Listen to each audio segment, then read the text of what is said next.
Oke, saya mulai ya. Jadi untuk tema sore kali ini adalah tentang pola asuh orang tua sandwich generation. Nah, mungkin kan banyak banget nih orang-orang yang belum tahu apa sih sandwich generation gitu. Nah, mungkin Mom Ratna bisa dibantu apa sih sandwich generation itu? Nah, silahkan Mom Ratna. Iya, sandwich generation itu sebetulnya hadir dari seorang profesor namanya itu Dorothy Miller gitu ya. Dia mengatakan bahwa ini adalah sebuah fenomena di mana kita sebagai individu itu tercepit. Tercepit antara apa? Antara orang tua kita dengan anak-anak kita. Jadi kalau mungkin bisa dibayangkan, paling gampangnya adalah serumah ada 3 generasi. Ada kita Oke. sebagai kita di tengahnya gitu ya. Jadi itu yang sering dikatakan bahwa kecepit kayak ibaratnya kan sandwich itu di depan di atas dan di bawahnya itu ada roti tawar tapi kita tuh di dalamnya kayak gitu. Oke. Kurang lebih Itu ya. istilahnya kenapa dinamakan sandwich generation itu seperti itu. Gitu. Oke, jadi eh situasi yang berada di tengah-tengah itu ya, Moms ya. Jadi Betul, antara betul, orang tua dan anak ya, Mom Ratna ya. Nah, betul. itu yang Jadi sandwich memang generation. Mm-mm. mm-mm. Memang dalam kondisi seperti itu akhirnya kan orang tua kita dan kemudian anak terjadi kondisi yang dinamakan adanya interaksi sosial, di mana Mm-mm. penanaman nilai, pola Mm-mm. pengasuhan itu tidak bisa hanya dari kita sebagai orang tua, tetapi juga orang tua kita ikut ambil bagian dalam pola pengasuhan anak-anak kita, begitu.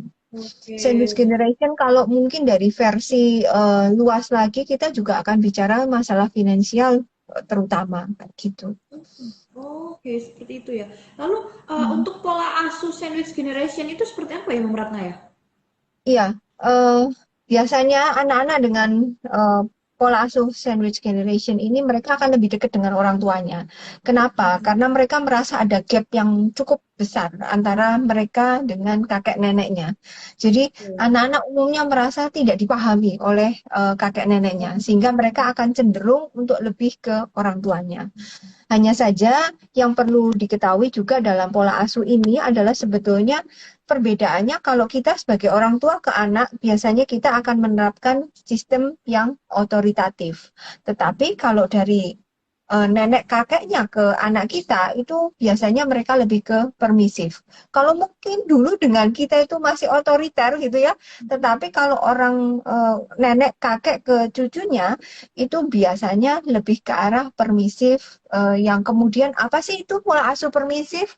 Mungkin sekilas saya bisa menjelaskan. Jadi lebih sedikit memberikan perintah. Oke. Terus jarang jarang untuk bisa kayak kalau mungkin dulu kita dengan orang tua kita mereka sering untuk memberikan kita instruksi harus ini harus itu gitu ya. Iya, Tetapi iya. itu eh, kekerasan mungkin timbul gitu ya karena zamannya saya itu sekarang saya usia 40-an, zaman orang tua saya itu masih menerapkan sistem yang otoriter begitu. Tapi kalau saat mereka sekarang sudah jadi nenek dan kakek, itu bergeser menjadi sedikit memberikan instruksi dan ilmu maklumnya makin banyak gitu loh. Padahal dulu zaman kita tuh nggak maklum gitu Iya, ya. Tapi kalau sekarang benar-benar. itu minim kekerasan. Itu yang terjadi.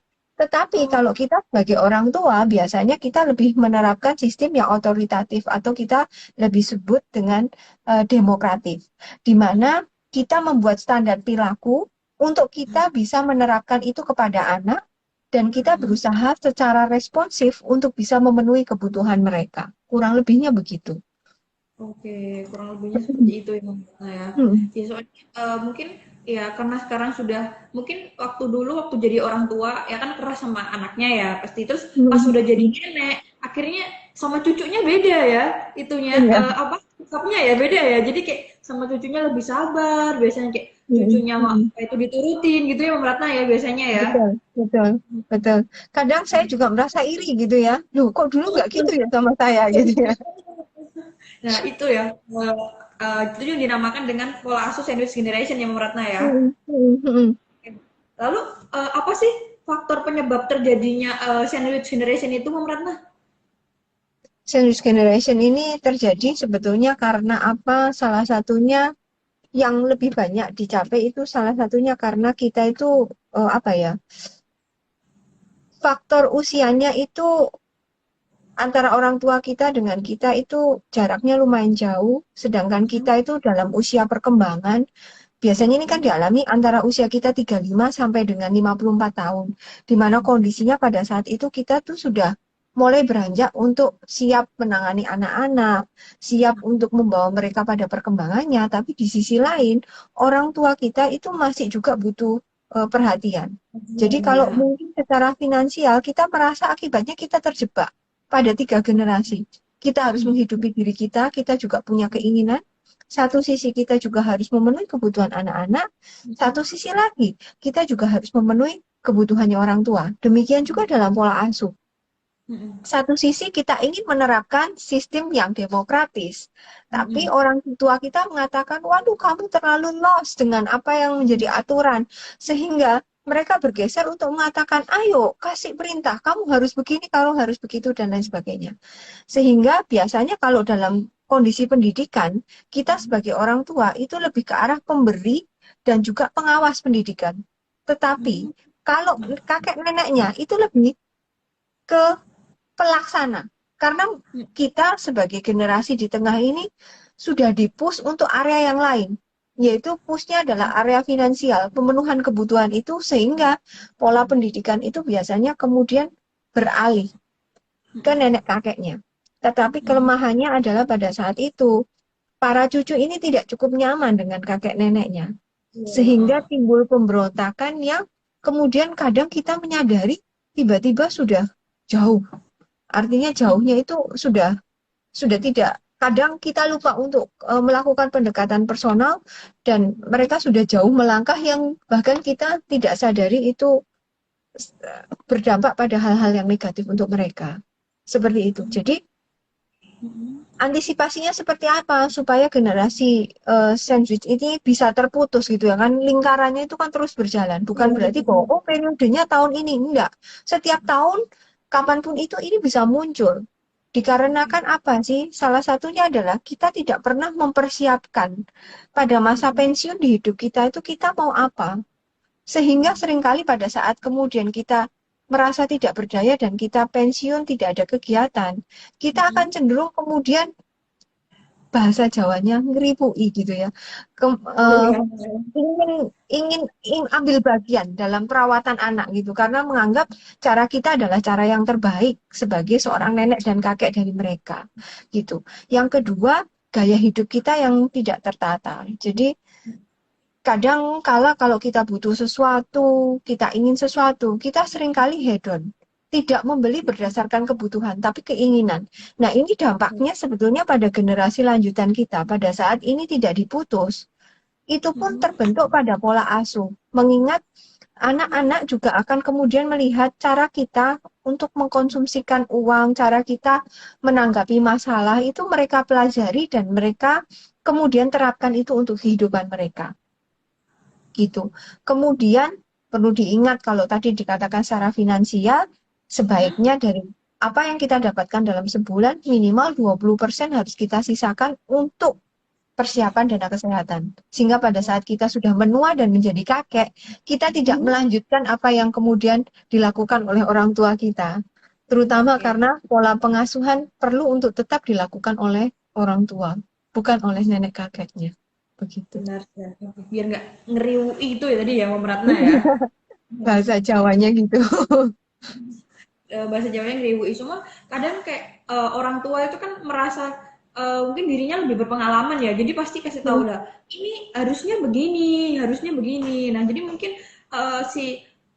sebagai kitanya ini jadi bingung ini harus bagaimana, soalnya saya maunya begini, cuman dari orang tua maunya begini, itu akhirnya juga bisa terhimpit itu juga yang Ratna ya, situasi ya Betul. jadinya ya. Dan itu yang menjadi penyebab kita gampang menjadi stres. Dan stres yang tidak teratasi karena kita menganggap ya sudahlah ini bagian dari dilema kecil gitu ya. Itu akan mengakibatkan kondisi yang burnout. Dan ya untuk itu kita perlu sedikit banyak punya waktu untuk me time. Jalan-jalanlah, punyalah olahraga, ketemu dengan orang baru, termasuk dengan teman-teman. Kecuali kalau yang sudah bekerja di kantoran kayaknya nggak akan mengalami kondisi stres terlalu berat gitu ya. Karena tiap hari bahagia ketemu dengan teman-teman kantor gitu ya. Oke, tapi mungkin kalau untuk para moms yang itu ya, yang ibu rumah tangga yang di rumah aja mungkin perlu ya disempatkan sebentar untuk me time yang meratna ya. Iya, betul, betul, Jadi biar nggak mungkin biar nggak stres kalau misalnya terjadi situasi seperti ini gitu ya. betul. Mungkin me time bisa sekedar kayak nonton drakor gitu, nggak mungkin karena memang nggak bisa keluar rumah ya harus di rumah sama anaknya, jadi Betul, mungkin anaknya tidur bisa betul. sambil nonton drakor sebentar mungkin atau mungkin ya. Masa, Betul gitu dengan kegiatan lainnya mungkin yang bermanfaat yang memerata ya jadi bisa iya, sekedarnya untuk menyenangkan hati moms itu sendiri gitu ya. betul, Oke. betul. Oke, terus lalu apa sih dampaknya bagi generasi sandwich ini memeratna? Iya, iya, sekali lagi stres dan burnout itu pasti terjadi. Dan seringkali pada saat kelelahan kerja itu hadir, akibatnya pada saat kita berusaha untuk secara idealis menempatkan posisi kita sebagai orang tua yang inginnya menerapkan pola pengasuhan yang kemudian demokratis, itu tidak sepenuhnya bisa dilakukan. Karena kadangkala pada saat kita datang bekerja, kemudian anak mengeluhkan, emosi kita naik, itu akibatnya kita cenderung sistemnya adalah instruksi. Akhirnya, apa yang seharusnya kita terapkan dan inginkan pada anak, itu kemudian sedikit banyak bergeser kalau kita tidak mampu untuk mengantisipasi stres dan burnout-nya kita. Begitu. Jadi hati-hati dengan kondisi itu karena bisa jadi kita mengulang kisah lama, yaitu dengan uh, otoriternya kita terhadap anak dan kembalilah anak-anak kemudian tidak bisa atau tidak mau untuk terbuka dengan kita, komunikasinya juga jadi tidak baik, seperti itu.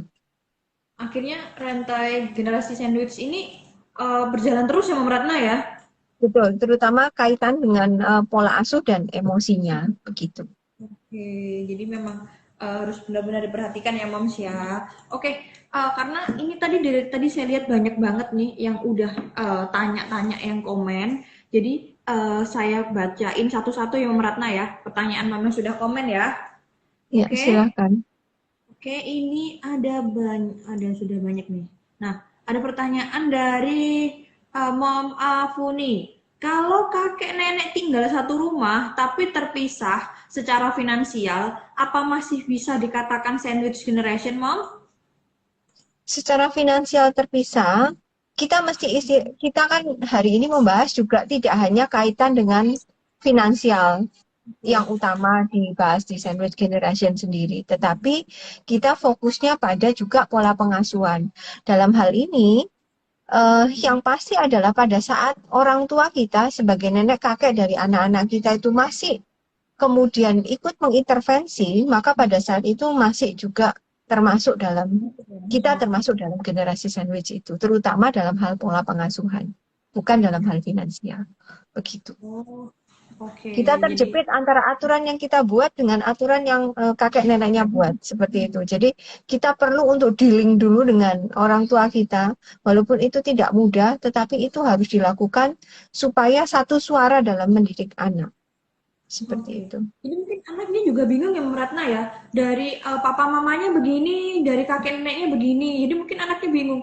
Saya Betul. harus yang mana gitu kali ya. Iya, di samping bingung, mereka juga akan secara cerdas memilih itu menjadi celah. Kadang-kala Hmm, nggak boleh sama mamahnya lari ke papahnya kemudian mengatakan nggak apa-apa kok katanya kakek boleh mah aku pergi kayak gitu. Jadi ini susah. Apalagi kalau oh, orang tua kita itu masih sangat otoriter terhadap kita. Itu seringkali itu juga menjadi permasalahan besar. oke. Jadi harus ada konsisten di antara papa, mama, dan kakek neneknya ya, Mama Ratna ya. Betul, betul. Biar tidak diambil celahnya untuk ini ya, kesempatan anaknya ya. Iya. Oke, oke. Lanjut ya. Lanjut. eh dari M Fadli underscore 17. Mama Ratna, bagaimana tips untuk orang tua yang sering menurutkan keinginan cucu, sedangkan ibunya jarang menurutkan semua keinginan anaknya? Seperti yang tadi saya sampaikan, bahwa sebetulnya kita perlu melakukan dealing. Memang Mm-mm. bagi kita, para mom, itu Mm-mm. lebih susah dealing dengan mertua daripada dengan orang tua kita sendiri. Kayaknya begitu gitu ya, karena masih ada sungkannya, ada banyak hal yang kemudian orang tua selalu mengatakan bahwa kita itu harus juga belajar dari apa yang sudah mereka lalui gitu. Karena umumnya para nenek dan kakek mereka tidak menyadari bahwa perkembangan teknologi, perkembangan cara kita menghadapi masalah itu juga mempengaruhi cara anak itu kemudian menanggapi segala sesuatu. Jadi otomatis bahwa bukan salah yang mereka inginkan terhadap anak-anak kita, tetapi perlu disesuaikan dengan kondisi yang sekarang. Itu kenapa sekali lagi kita perlu untuk berani mengungkapkan kepada orang tua kita apa yang kita harapkan atau dukungan seperti apa yang kita harapkan pada mereka supaya pola pengasuhan yang kita berikan pada anak itu lebih kondusif. Sekalipun kita tidak berada di rumah. Begitu. Gitu ya. Oke, ini ada pertanyaan nih. Ini dari Mom Shersi Cindy yang hampir ini nyambung ke pertanyaan sebelumnya. Jadi, bagaimana jika orang tengah yang baik tidak secara langsung menolak keinginan atau pola asuh kakek nenek tanpa membuat mereka tersinggung? Nah, jadi mungkin mau menolak secara halus, jadi biar kakek nenek ini nggak tersinggung ya. Soalnya kadang kalau sama mertua kita nggak enak menolak kan takutnya mereka tersinggung terus gitu. Nah, kalau seperti ini bagaimana ya, Mom Ratna? Iya. Jadi mungkin saya kasih contoh saja. Saya punya satu klien yang cerita ke saya. Suatu kali mereka itu bermain di sebuah taman bermain. Kemudian si anak ini bermain dengan mainan yang ada di sana. Kayak Kidsania dan teman-temannya gitu ya. Kemudian kan otomatis ada teman lain yang juga ingin main. Kemudian tiba-tiba datang temannya ini langsung merebut mainannya dia. Terus dia cuma bengong gitu ya. Si anak ini cuma bengong. Si nenek dan kakeknya itu mendatangi si cucu ini. Dibilang, kamu itu loh, walaupun perempuan kamu jangan mau ngalah. Ambil balik, pukul anaknya. Kayak gitu. Seagresif itu gitu ya. Terus kemudian si mamahnya ini bingung. Waduh, kok agresif sekali nih. Padahal saya tidak pernah ingin mengajarkan anak saya seperti itu. Tetapi saya kalau mengintervensi langsung, maka mertua saya akan tersinggung. Karena merasa saya tidak hormat pada mereka. Lalu si mamah ini kebingungan. Saya bilang, nggak apa-apa, biarkan dulu, kemudian kita bisa dekati si anak. Dengan mengatakan, nah, tadi maksudnya nenek dan kakek adalah supaya kamu tidak takut untuk bisa mengatakan kepada temanmu bahwa kalau mau pinjam teman mainanmu, maka katakan saja, yuk kita main bersama. Tetapi mungkin karena tadi kakek dan nenek itu jengkel sehingga dia mengatakan seperti itu. Tapi akan lebih baik dan manis apabila kamu mainanmu direbut oleh temanmu, maka kamu bisa katakan kepada mereka, nggak apa-apa, ayo sini kita main bersama. Jadi artinya bahwa mainan itu akan kembali kepada dia, tetapi kita mengajak orang yang kemudian atau anak yang tadi merebut itu ikut ambil bagian, sehingga bukan dengan cara destruktif. Sambil terus mengatakan, kamu ingin mainanku, lain kali kalau mau ambil, pinjam dulu ya. itu ngomong Pinjam ya, dulu gitu ya, atau pinjam itu bicara dulu ya bahwa kamu akan pinjam. Saya akan pinjamkan kok. Kalau nggak mau, yuk main di sini bersama. Tuh, kalau misalnya atau dia Oke, Mom Ratna. Oke. Nah, terus kadang itu juga gini, Mom Ratna, takutnya kebiasaan anaknya. Jadi mungkin pas mamanya kerja ya, terus di rumah sama kakek neneknya. Terus karena mungkin kakek neneknya tuh sering gitu, akhirnya kebiasaan. Mungkin pas waktu sekolah dia di mainan, tiba-tiba temennya ngambil, nah gitu. Nah, kalau jadi kebiasaan mungkin agak susah kali ya, Mom Ratna ya. Jadi kalau misalnya orang tuanya kasih tahu pelan-pelan, itu pasti kan, ya anaknya pasti menolak juga ya. Nah, kita kalau mengatakan itu kebiasaan, itu tanda bahwa itu pernah terjadi berulang kali. Dengan demikian, salah satu antisipasinya adalah kita juga memperkuat perilaku yang sama berulang kali juga. Sehingga itu akan menjadi kebiasaan baru untuk dia.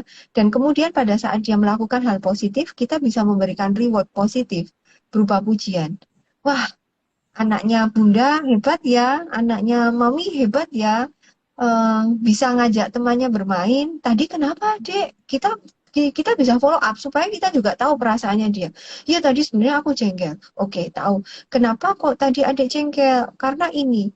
Terus kenapa adik kemudian mau main bersama dia tadi. Iya, soalnya aku tahu bahwa kalau mukul aku itu salah misalnya gitu. Jadi ya udah tak ajak main walaupun aku tetap jengkel misalnya gitu.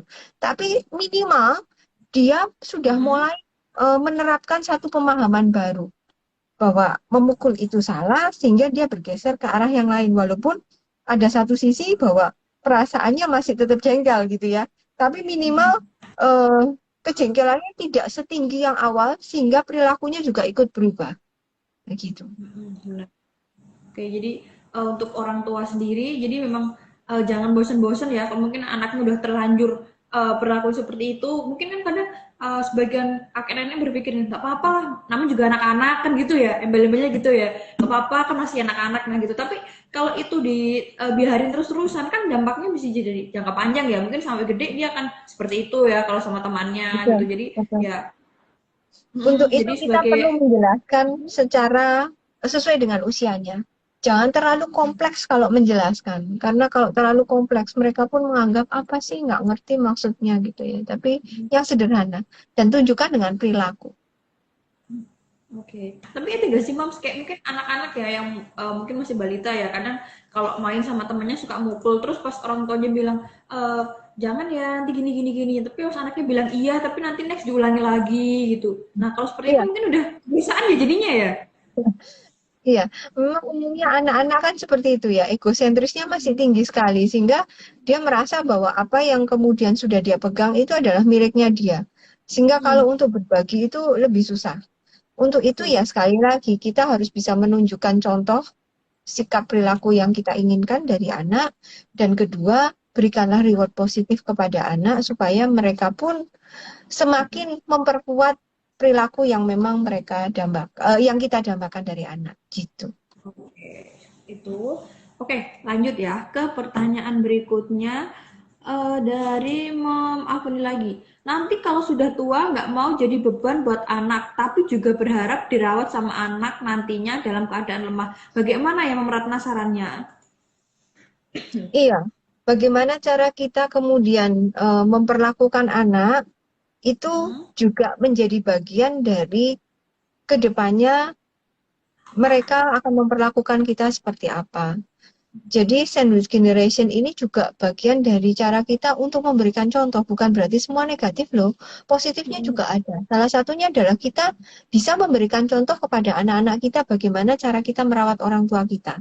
Tetapi tambahannya adalah jangan sampai kondisi di mana orang tua yang mungkin tidak mandiri secara finansial ini terus kemudian dilanjutkan oleh generasi kita sehingga gaya hidup kita masih tetap sama, tidak ada persiapan pensiun, tidak ada dana alokasi dana untuk kesehatan, yang berdampak pada kita justru malah membuat atau merepotkan anak.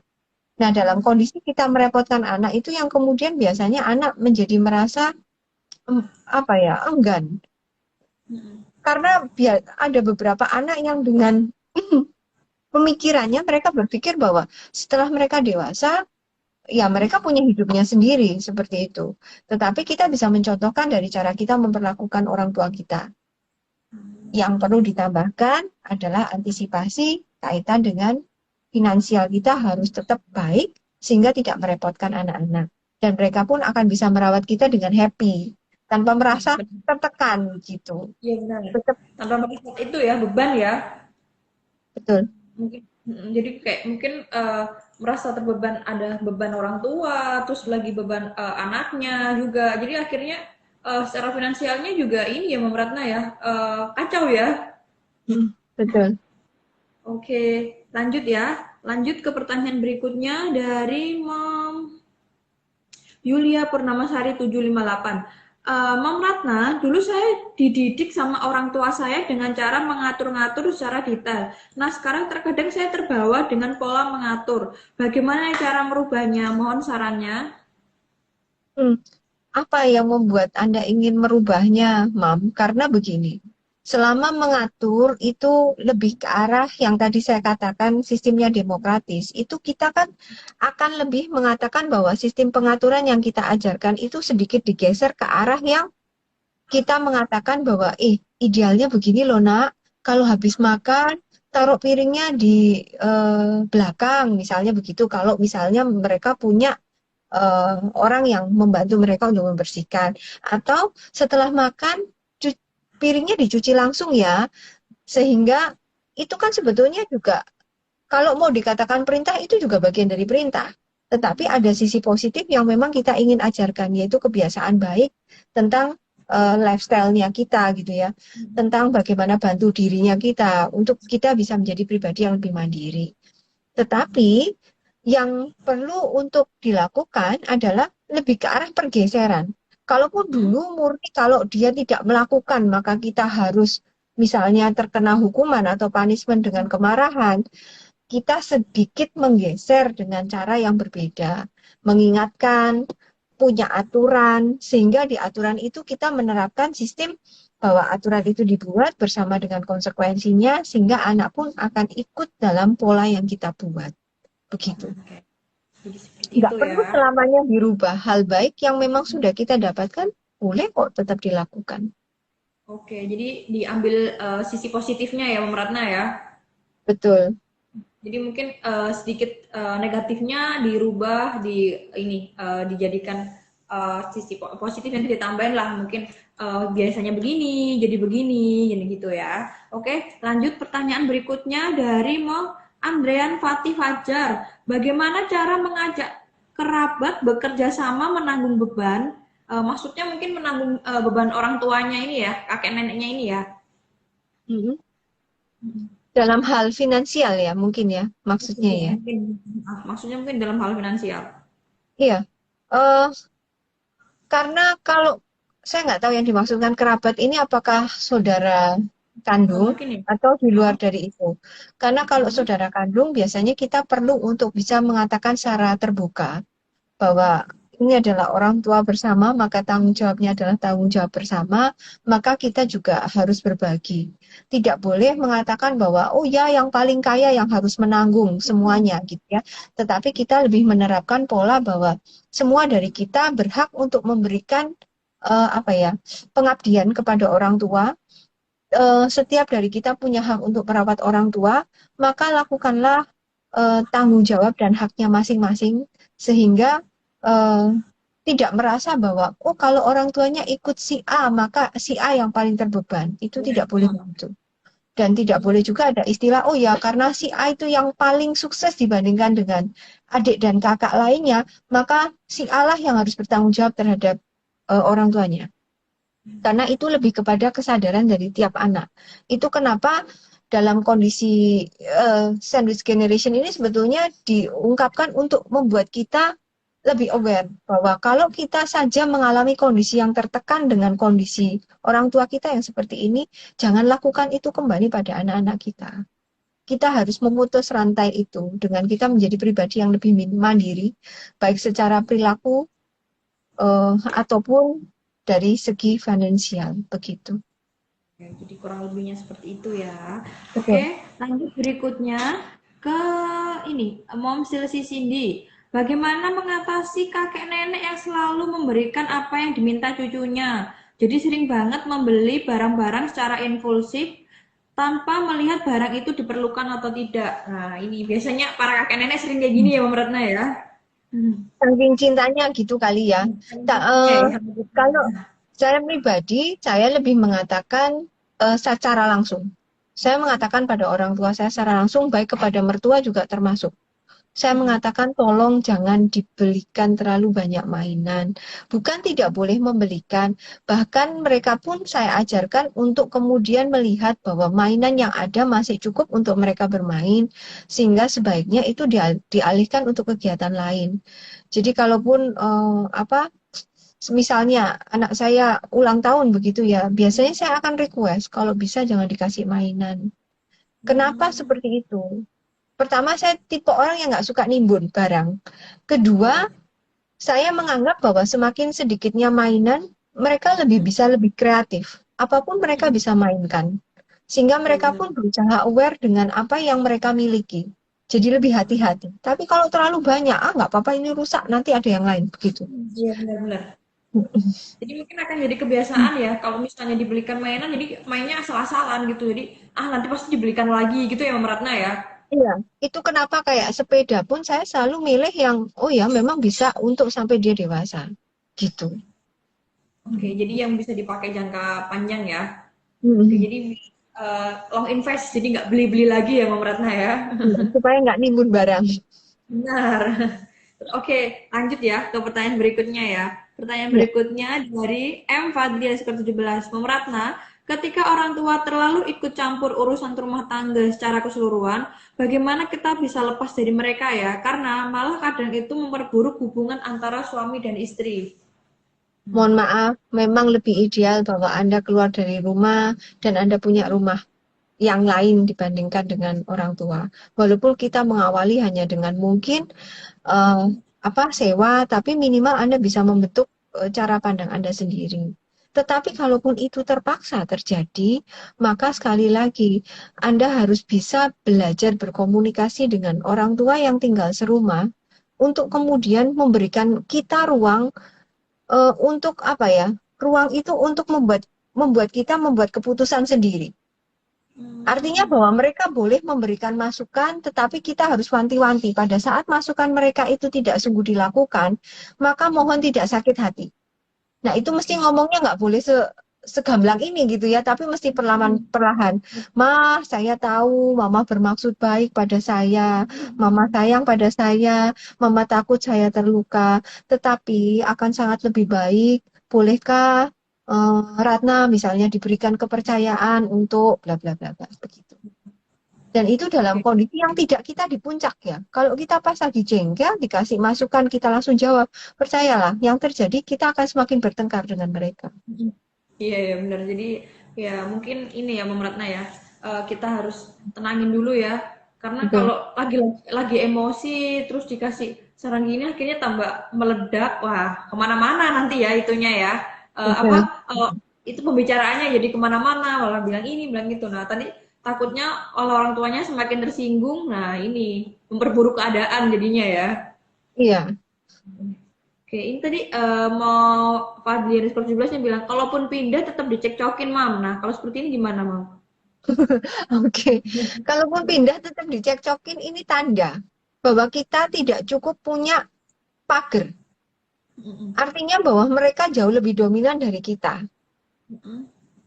Yang ini harus kita lakukan sekali lagi adalah kita membatasi untuk kemudian kalaupun tidak terlalu banyak, tidak harus setiap hari ketemu, tidak harus punya waktu seminggu sekali bertemu, tetapi kita memakai event-event tertentu untuk memang pertemuan sehingga tidak menimbulkan ketidaknyamanan. Kalaupun Oke. tidak bertemu kan masih bisa video call dan dalam video call itu kan nggak mungkin sampai 1 jam.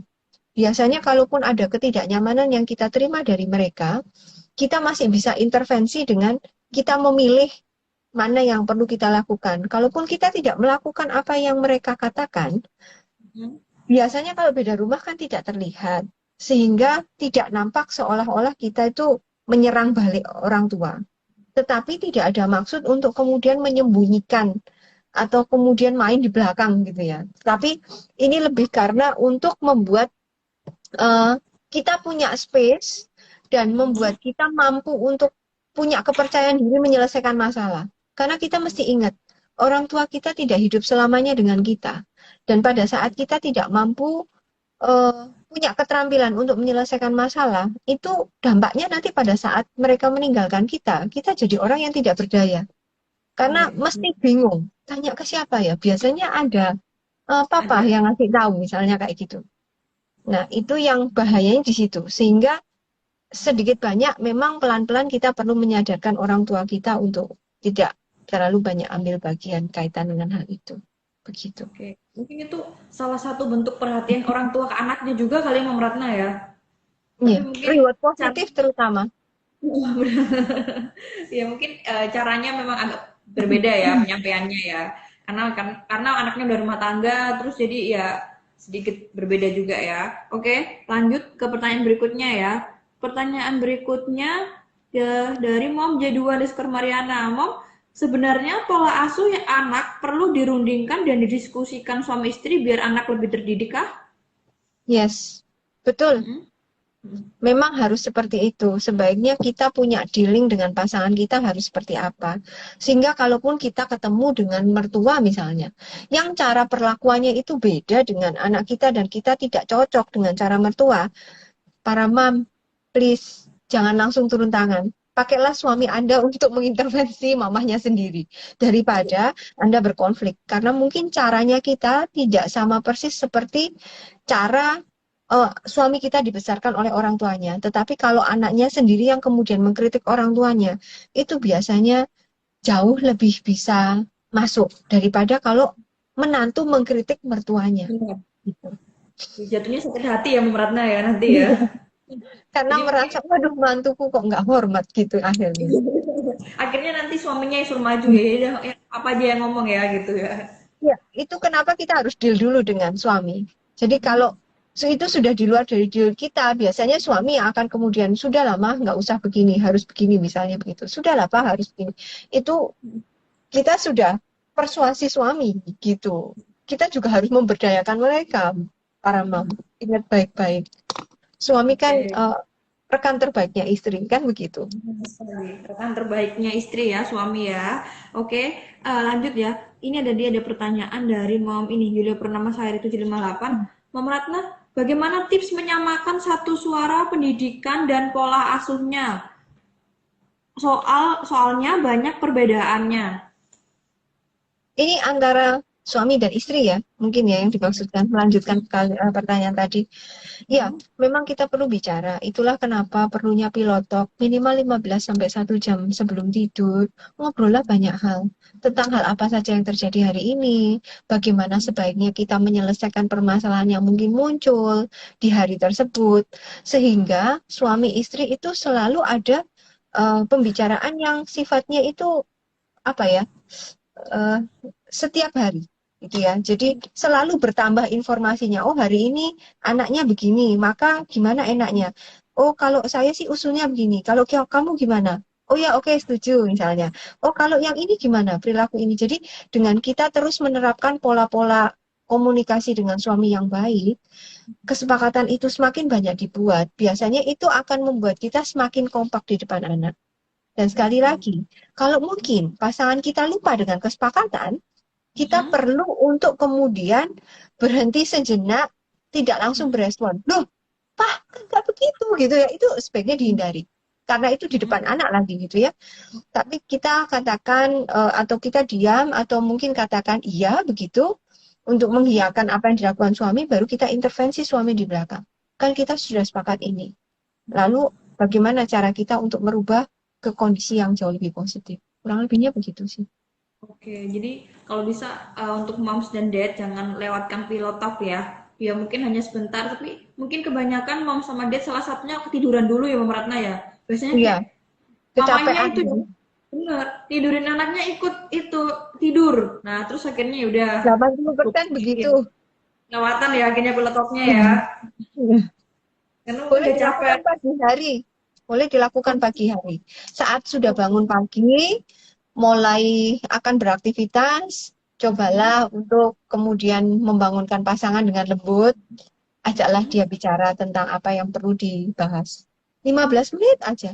Kalau 1 jam nanti nasinya nggak keburu mateng gitu kan. Oke ya, belum masak nanti ya, belum prepare mau kerja gitu juga ya. Jadi Betul, sempatkan sebentar. Kayaknya memang lebih tepatnya malam ya Muratna ya. Jadi biar pagi ya buru-buru juga ya. betul, betul. Biasanya pagi itu para mama itu banyak banget yang dikerjakan ya. Jadi untuk keperluan anaknya, untuk dia dan suaminya pasti banyak banget nih. Mungkin bangun pagi pun kadang berangkat kerja suka mepet-mepet ya, karena memang banyak yang dikerjakan ya. Betul. Oke, oke, lanjut ya. Lanjut ke pertanyaan berikutnya. Pertanyaan berikutnya dari Mom ini. Yuli underscore Ani 35. Dok, didikan yang beda, didikannya juga beda ya, Mam. Kalau sama kakek neneknya dikasih jajan terus, makan jadi nggak mau. Nah, Betul. Itu kenapa kita mesti antisipasi bahwa sebisa mungkin kita juga sudah deal dengan orang tua bahwa uang yang kita berikan kepada mereka sebagai bagian dari bakti kita gitu, itu mesti untuk mereka saja. Kita bukan tidak ingin anak kita diberi oleh mereka, tetapi bahwa kita punya aturan tersendiri yang kita berharap antara kita dengan orang tua saling menghormati untuk bisa memberikan yang terbaik kepada anak-anak. Begitu. Oke, soalnya mungkin karena kebiasaan jajan ya sama kakek neneknya, jadi waktu dikasih makan kayaknya mau nggak mau maunya jajan gitu ya Mama Ratna ya. Iya, lebih enak. Apalagi kan apa ya, mengandung banyak MSG itu menyenangkan. Iya, menyenangkan Enggak ya cuma generasi anak ini. saya juga sama kok. Lebih suka Hmm. jajan daripada makan gitu. Oke, jadi ini ya apa anak-anak sekarang mah biasanya kalau dikasih nasi pasti males lah, gini lah, makan sedikit lah, tapi giliran dikasih jajan wah langsung ya cepet nggak sampai Antusias. 5 menit udah habis ya. Oke, lanjut nih ke pertanyaan berikutnya dari Mama Afu nih. Eh, pengaruh pengaruhnya ke psikologis anak apa ya, Mam, kalau orang tua nggak kompak sama kakek neneknya? Itu sekali lagi, bahwa akan ada celah yang kemudian membuat mereka pertama Hmm, merasa bingung. Ini mau hmm, ikut siapa nih? Nenek atau mama gitu ya? Kakek atau ayah gitu. Itu akan membuat anak menjadi bingung. Kedua, secara cerdas mereka akan mengambil celah. Daripada situasi saya menjadi bingung, lebih baik saya manfaatkan celah ini untuk kemudian mengambil apa yang saya inginkan. Kalau lagi nggak pro kepada nenek kakeknya, maka saya akan lari pada orang tua. Tetapi kalau lagi di orang tua nggak boleh, maka bisa lari ke neneknya. Dan oke. pada saat kemudian kita ditegur, maka kita akan bisa katakan, di sana boleh kok. Atau oleh kakek boleh kok. Kenapa Hmm, sama mama nggak boleh? Misalnya gitu. boleh. Jadi justru kita yang akan diadu oleh mereka. Oke, akhirnya Hati-hati dengan kondisi itu. oke, akhirnya kita yang berselisih dengan ini ya, kakek neneknya ya. Iya, betul. Oke. Terus ini juga ada lagi nih, pertanyaan dari ini, Mom Jaduan underscore Mariana. Kalau pola asuhnya bertentangan dengan mertua, bagaimana cara menanganinya? Sekali Bertentangan. lagi, tadi saya sampaikan juga bahwa sebetulnya kalau itu terjadi lebih baik kita memainkan peran suami kita yang maju, Mam. Karena supaya kita tidak merasa bahwa semakin jengkel gitu ya dengan sosok mertua. Sebaiknya kita punya deal yang baik dengan suami dan biarkanlah suami yang belajar untuk melakukan intervensi. Nah, suami ya diajari. Karena nggak semua suami itu punya keahlian khusus untuk bicara dengan orang tuanya gitu ya. Tapi kan biasanya kita lebih bisa untuk berkomunikasi. Maka kita perlu mengajarkan kepada suami untuk kemudian berbicara dengan lebih baik pada mamahnya sehingga bisa diterima baik juga oleh mamahnya. Gitu. Oke, jadi untuk mom semua perlu diingat kalau misalnya lagi ada konflik dengan mertua itu suaminya ya disuruh maju ya mungkin kan maksudnya ada kesepakatan dulu ya sebelumnya ya ada kesepakatan dulu nanti Ya, suaminya suruh maju untuk menjelaskan jadi harusnya begini begini jadi biar meminimalisir kesalahpahaman ya Mom Ratna ya. betul. Mhm. Mhm, setidaknya ya nggak salah paham yang bener ini fatal soalnya kalau nanti yang ngomong si menantunya malah jadinya aduh salah paham memperburuk Tersinggung. keadaan jadinya kemana-mana nanti ya. Walaupun tidak semua mertua begitu, tetapi saya melihat sebagian besar begitu. Karena bagaimanapun pada saat kita tuh eh, dengan mertua itu kan beda dengan cara kita ke orang tua kita sendiri.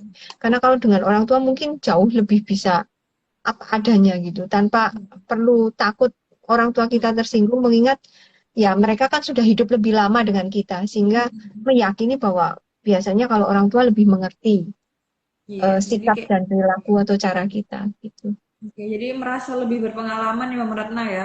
Tapi mungkin kadang juga ada nih kayak lingkungan ya, lingkungan juga mempengaruhi seperti itu. Jadi kayak eh, apa kayak toxic juga ya. Jadi kayak harusnya begini gitu kayak tentang pola asuh ya biasanya ya. Apalagi mungkin kayak kita waktu itu juga sempat bahas tentang pasca melahirkan ya. Jadi mungkin lingkungan juga kayak yang merasa berpengalaman akhirnya juga bikin ini kan si mamsnya juga bingung ini harusnya gimana kok katanya si A begini, katanya si B begini, terus kata mertuanya begini. Nah, itu kan juga akhirnya mungkin momsnya juga bisa stres ya karena banyak omongan orang yang masuk ke telinga moms ini sendiri ya Mam Ratna ya.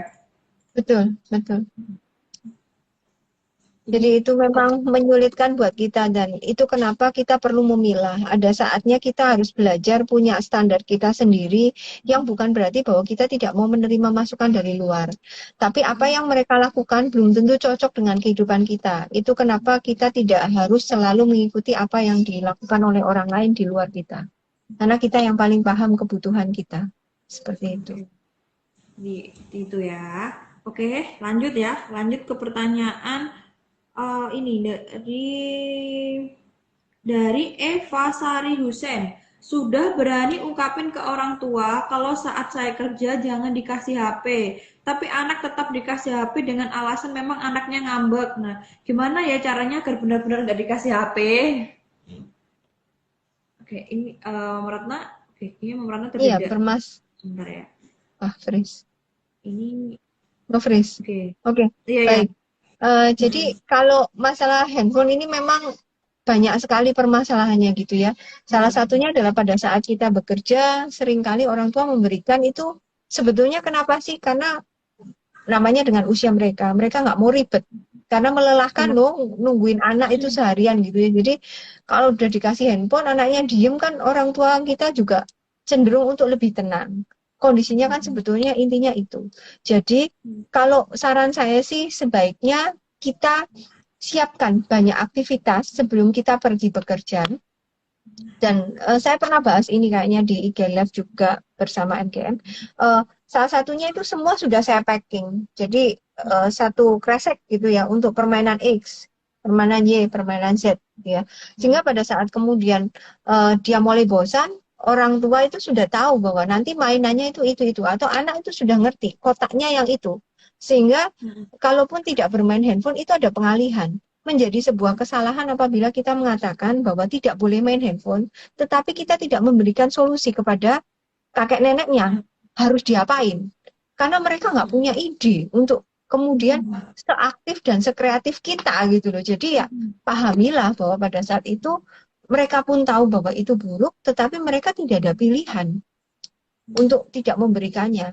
Daripada kemudian punggungnya tambah sakit karena anaknya minta digendong terus gitu ya, akibatnya dengan terpaksa mereka memberikan itu kepada anak kita. Gitu. Apalagi Jadi kalau berikanlah anak solusi, mesti dialihkan ke kegiatan apa saat handphone itu tidak diberikan.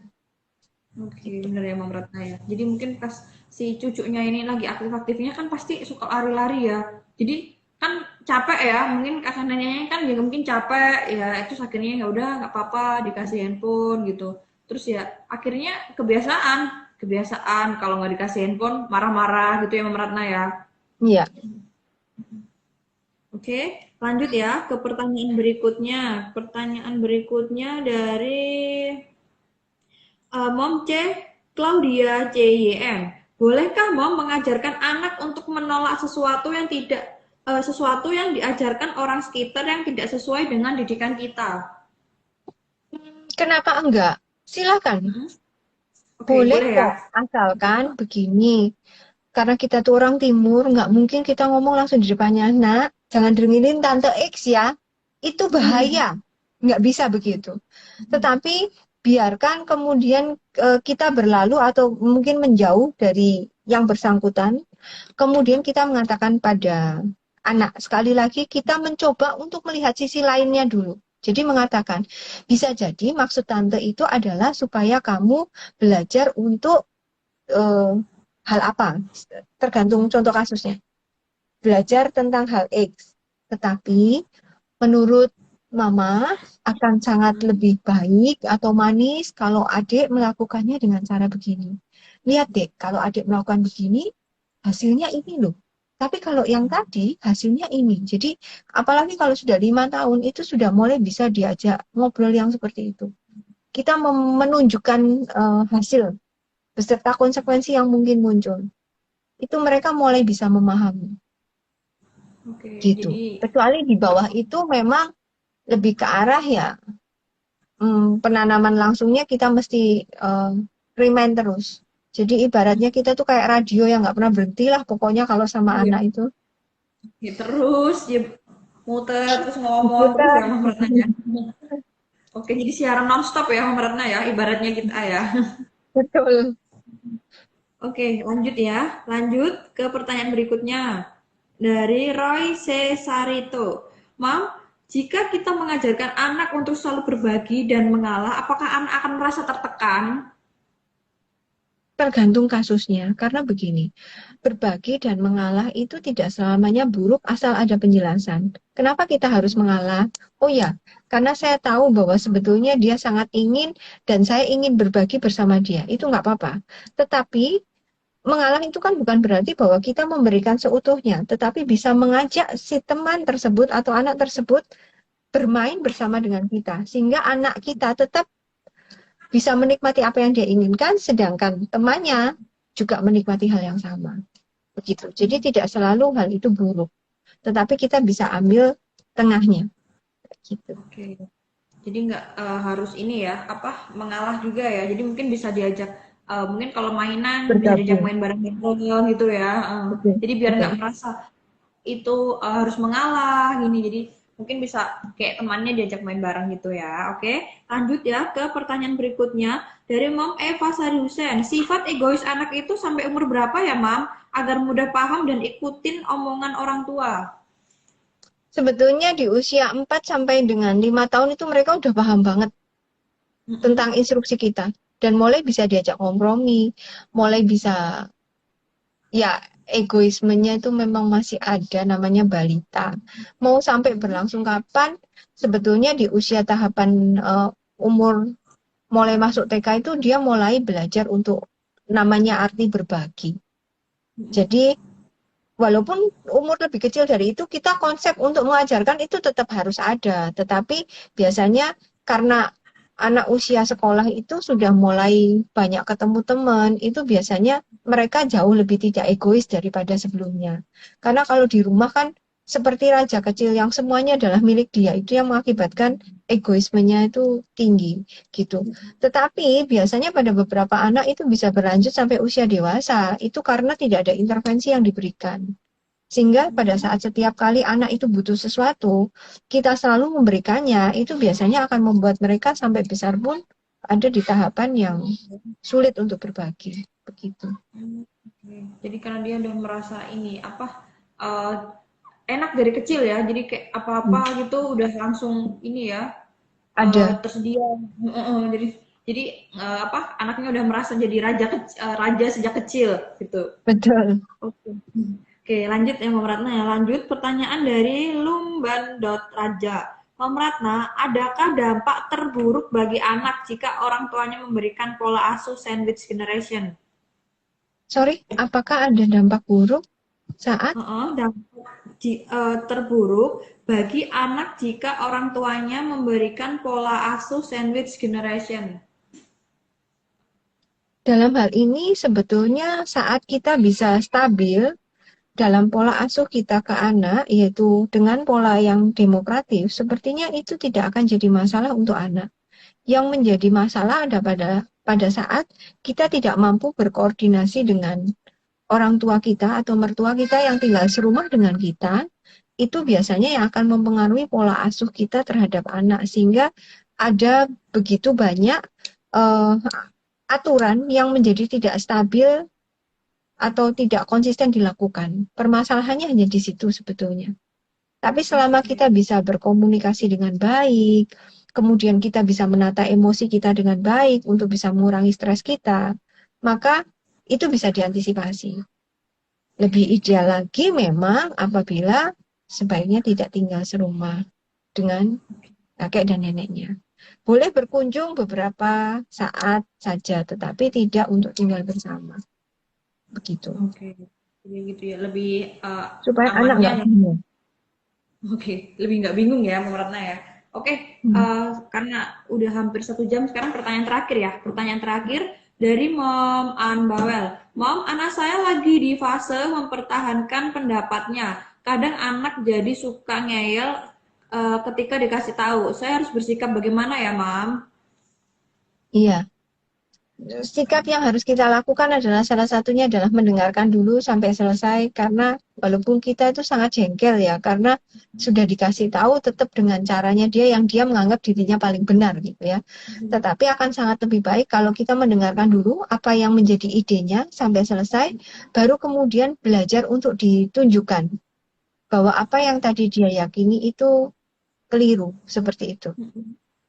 Oke, oke, Lebih oke. ke arahnya ke sana. Jadi kita sudah mulai belajar untuk bisa menunjukkan fakta kepada anak. Supaya kalaupun dia mau ngeyel, itu dia juga belajar untuk juga punya alasan yang lebih realistis. Itu juga Ya, mengajarkan anak tentang bagaimana mengungkapkan apa yang dia rasakan.